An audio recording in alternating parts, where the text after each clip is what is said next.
আমি দুশ্মন হলাম কি কারণে? তখন আমাকে বলল, আপনি তো যারা রাসূলের দুশ্মন যারা ওদের দলে যোগদান করেছেন। আমি বললাম, এই বাংলাদেশে কারা রাসূলের দুশ্মন?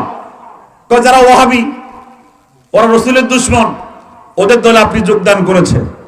আমি তখন বললাম, আপনি তাহলে কোন দলে আছেন? আমি আহলুস সুন্নাত ওয়াল জামাতের দলে, আমি সুন্নি। আমি কি সুন্নি?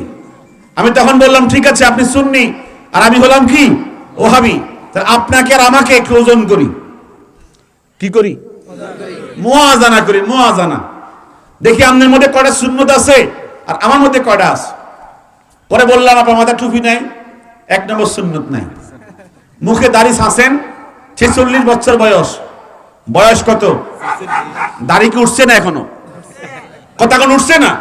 দাড়ি ছাঁচে যে একবারে এভাবে কি রয়েছে, এবারে মানে কি বলতাম আপনার ছাঁচিন্ন অবস্থা দেখা যায়। দাড়ি কামান এ সুন্নত নাই, গায়ে সুন্নতি লেবাসও নাই, জামাটাও কিনা সুন্নতি পোশাক না। বললাম, আপনার মুখে দাড়ি নাই, মাথায় টুপি নাই, গায়ে সুন্নতি লেবাস নাই, আমার সব থাকার পরেও আমি রাসূলের দুশমন হয়ে গেলাম। আপনার মধ্যে সুন্নত না থাকার পরেও আপনি হয়ে গেলেন সুন্নি। এখন আপনারা বলেন, মুখে দাবি করলে হয়ে যাবে? আরে কথা কোন হয়ে যাবে?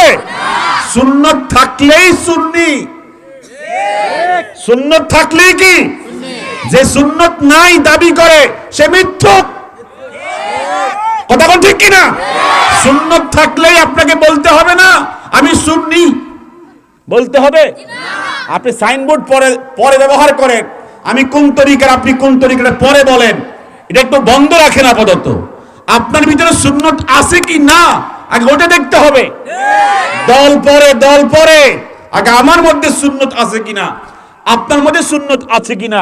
সুন্নত যার মধ্যে আছে তিনি সুন্নি, যার মধ্যে সুন্নত নাই আর দাবি করে সুন্নি মিথ্যুক।